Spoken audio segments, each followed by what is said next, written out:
जय श्री राधे मोहन।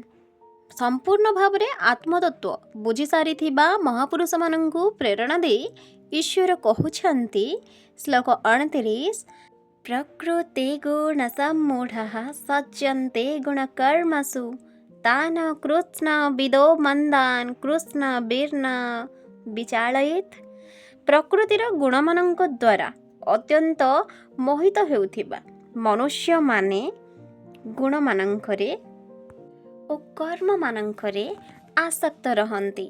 पूर्ण भाव में बुझी नथिबा सेही मंद बुद्धि अज्ञानी मानंकु पूर्ण भाव में जानिथिबा ज्ञानी विचलित करिबा उचित नुह।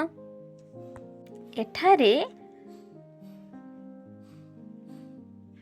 इहलोक परलोकर भोग कामनारे श्रद्धा आसक्ति पूर्वक कर्मठरे लगी रहिथिबा सत्व मिश्रित रजगुणी सकामी कर्मठ मनुष्य मानंकु लक्ष्य करी कुहा जाइछि। परमात्मा प्राप्ति पाई साधना करुथिबा जेउ शुद्ध सात्विक मनुष्य माने अछंती सेमाने प्रकृतिर गुणमानंक द्वारा मोहित होई नथांती एवं निषिद्ध कर्म करुथिबा जेउ तामस मनुष्य माने अछंती शास्त्र रे श्रद्धा नथिबारु सेमानंकर विहित कर्म रे प्रेम नथाय तेणु सेमाने विहित कर्म करंती नाही। एणु सेई तामस पुरुष मानंकु कर्मरु विचलित न करिबा पई कहिबार प्रश्न ही उठु नाही बरं शास्त्र रे सेमानंकर श्रद्धा उत्पन्न कराई सेमानंक द्वारा निषिद्ध कर्म त्याग कराइबा बा विहित कर्म कराइबा उचित।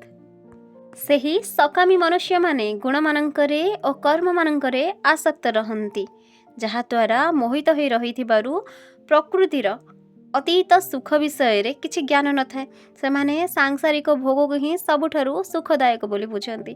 तेणु गुण मानंकर कार्यरूपी भोगरे एवं सेई भोग प्राप्तिर उपायभूत कर्म मानंकरे लगी रही थांती सेमाने सेई कर्म बंधनरु मुक्त हेबा पई चेष्टा भी करंती नाही सेथिपई सेमाने कष्ट ही पांती।